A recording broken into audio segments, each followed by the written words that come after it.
গীতা আর স্বস্তিকের প্রেমের নাটক দেখে সাত্ত্বিক জব্দ হয়ে গেল। সম্পূর্ণ জানতে ভিডিওটিতে একটি লাইক করে প্রথম থেকেই দেখতে থাকো। গল্পের শুরুতেই দেখা যায় জোর করে পদ্মর হাত ধরে টানতে টানতে নিয়ে যাচ্ছিল কৃপান, আর এর মধ্যেই জোরে স্কুটি চালিয়ে পৌঁছে গেছে পদ্মর কাছে গীতা। তারপরেই বলে, এই বাবু সোনা, তুই আবারও পদ্মর শ্লীলতাহানি করতে এসেছিস। আজ আমি তোকে কোনোভাবেই ছাড়বো না। দেখ তোকে কীরকমভাবে আজকে উচিত শিক্ষা দিই। এই বলেই প্রত্যেকটা গুন্ডাকে মারতে শুরু করে। বিশেষ করে বাবু সোনা মানে কৃপানকে ভীষণ মার মেরেছে। আর তারপরেই পদ্মকে উদ্ধার করে নিয়ে যাচ্ছিল। ঠিক সেই মুহূর্তেই চলে এসেছে কাব্যা আর বলে, এটা শুধুই একটা নাটক ছিল। আমি খুব ভালোভাবেই জানি অ্যাডভোকেট গাঙ্গুলি আইন ভালোবাসে, অ্যাডভোকেট গাঙ্গুলি অপরাধকে ঘৃণা করে।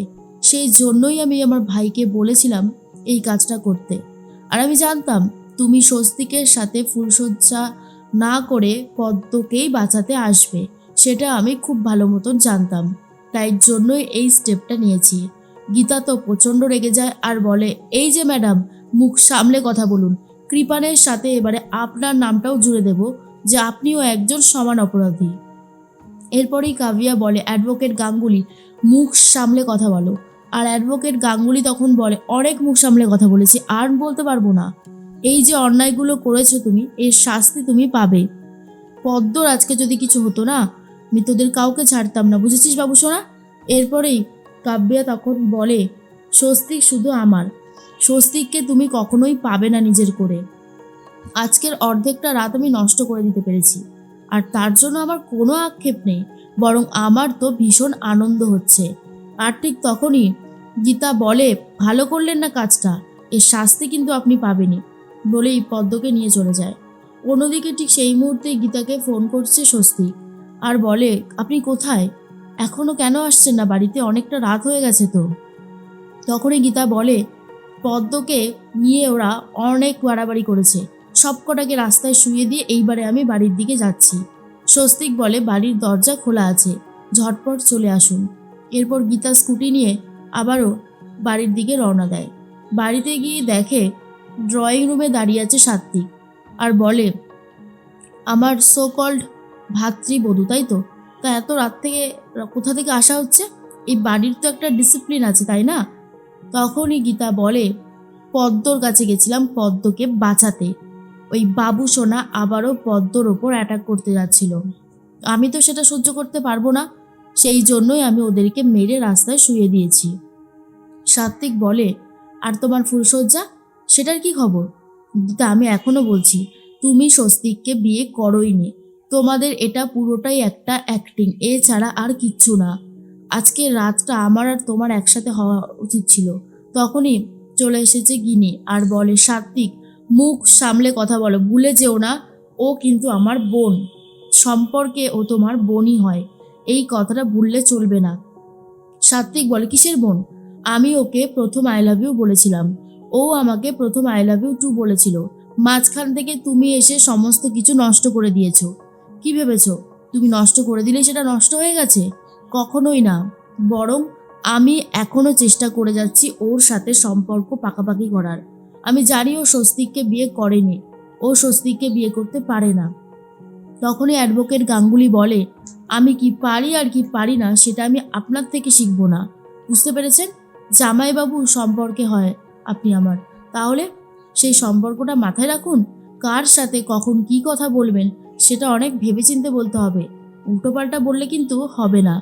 এরপর গীতা বলে, আমি বরং ভেতরে যাই, স্বস্তিক আমার জন্য অপেক্ষা করছে, বলে ভেতরের দিকে রওনা দেয়। গিন্নি তখন বলে, দিল তো মুখে জামাটা ঘষে। শোনো সাত্ত্বিক, তোমাকে আমার সাথেই থাকতে হবে। তুমি হয়তো অ্যাডভোকেট গাঙ্গুলিকে চেনো, আমি যদি তোমাকে না পাই তাহলে আমি তোমার বিরুদ্ধে গিয়ে কোর্টে কেস করব, আর তারপর ঠিক তোমাকে আমার করে পাবো। তুমি নিজেও জানো না তোমাকে পাওয়ার জন্য আমি ঠিক কতটা দূর যেতে পারি, কারণ আমি তোমাকে ভালোবাসি।